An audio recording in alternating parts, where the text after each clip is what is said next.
born in and of Massachusetts, John F. Kennedy knew and cared. Yes, he said, "Ask not what your country can do for you. Ask what you can do for your country." And then, "Ask not what America will do for you, but what together we can do for the freedom of man." Our goal is not the victory of might, but the vindication of right.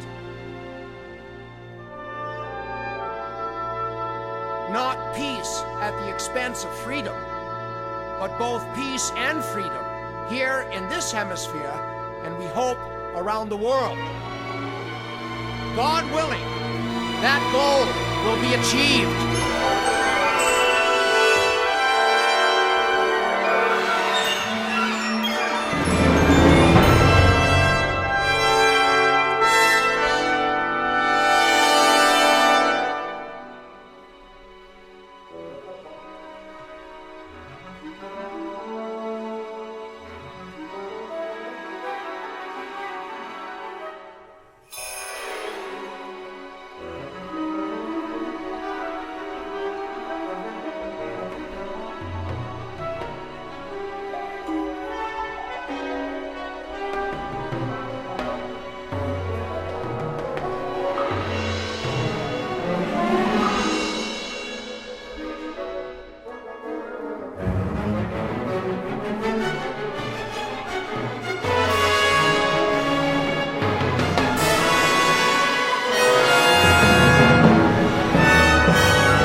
Must we forever live in a nation whose soul is never fully touched nor identified, because we do not invite the gifts of our artists to penetrate our hearts and minds throughout our lifetime?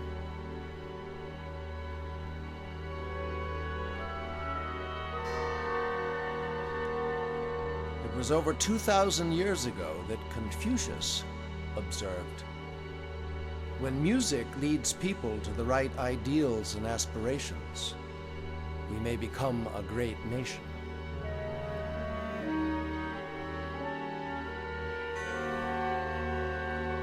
It was in 1963 that John F. Kennedy observed, "The life of the arts, far from being an interruption, a distraction in the life of a nation, is very close to the center of a nation's purpose, and is a test of the quality of a nation's civilization."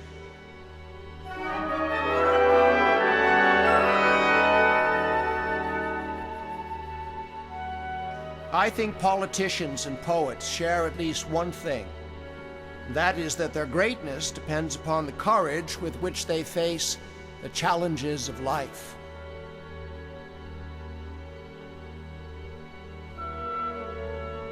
There are many kinds of courage. Bravery under fire, courage to risk reputation and friendship and career for convictions which are deeply held. Perhaps the rarest courage of all, for the skill to pursue it is given to very few men, is the courage to wage a silent battle, to illuminate the nature of man and the world in which he lives.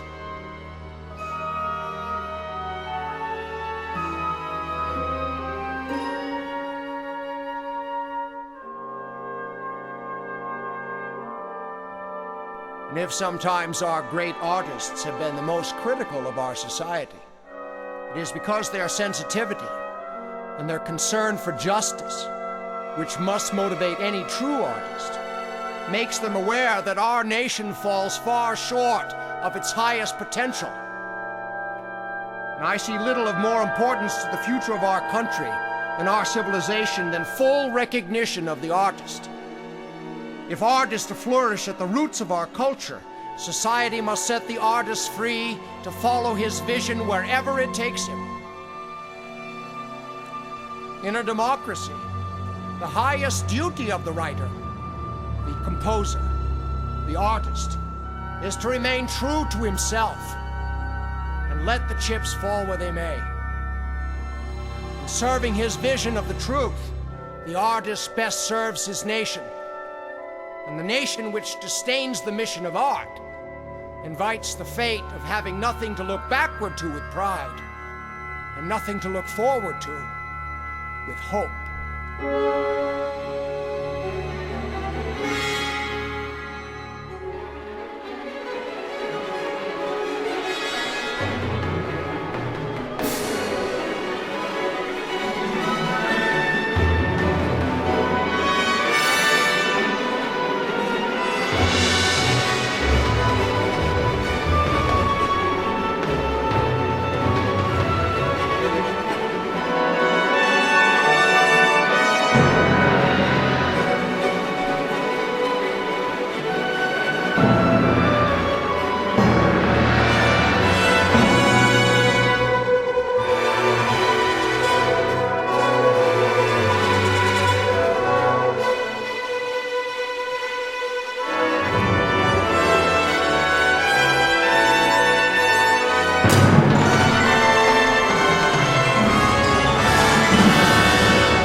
Must we forever live in a nation where the fruits of liberty and democracy are blemished by bigotry, self-interests, and petty grievances?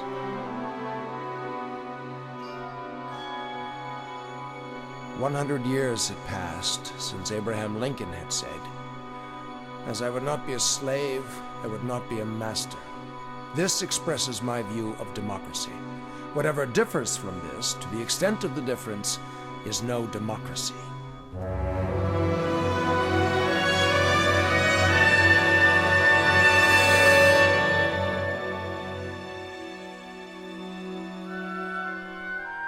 Yes, 100 years had passed since Abraham Lincoln, when John F. Kennedy said, "We are confronted primarily with a moral issue.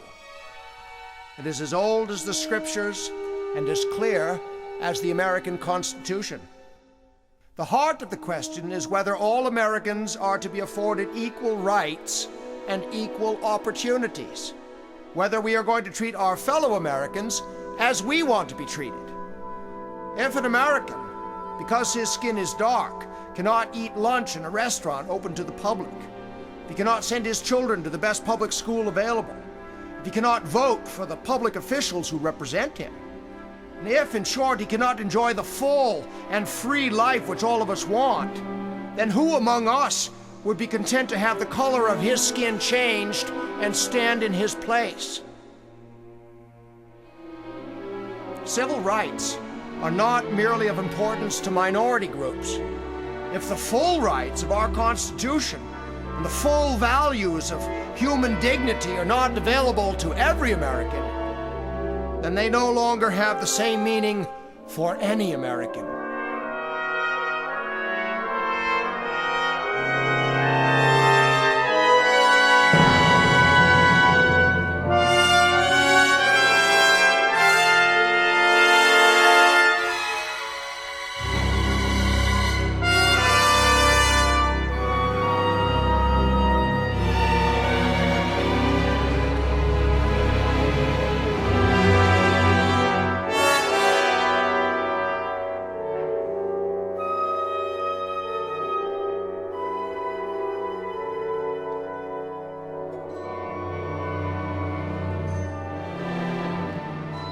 Conviction and courage were the hallmarks of John F. Kennedy's personality. Conviction and courage formed the core of action. They formed the force that overrode fears and easy solutions. And from this core, this force, he spoke for the principles of justice and freedom. Recognizing the threats to democracy, both from within and without our country, John Kennedy said, "We cannot escape our dangers, neither must we let them drive us into panic or narrow isolation. In many areas of the world where the balance of power already rests with our adversaries, the forces of freedom are sharply divided. It is one of the ironies of our time that the techniques of a harsh and repressive system should be able to instill discipline and order in its servants, while the blessings of liberty have too often stood for privilege, materialism, and a life of ease. But I have a different view of liberty.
Should we not live in the world of John Fitzgerald Kennedy's vision?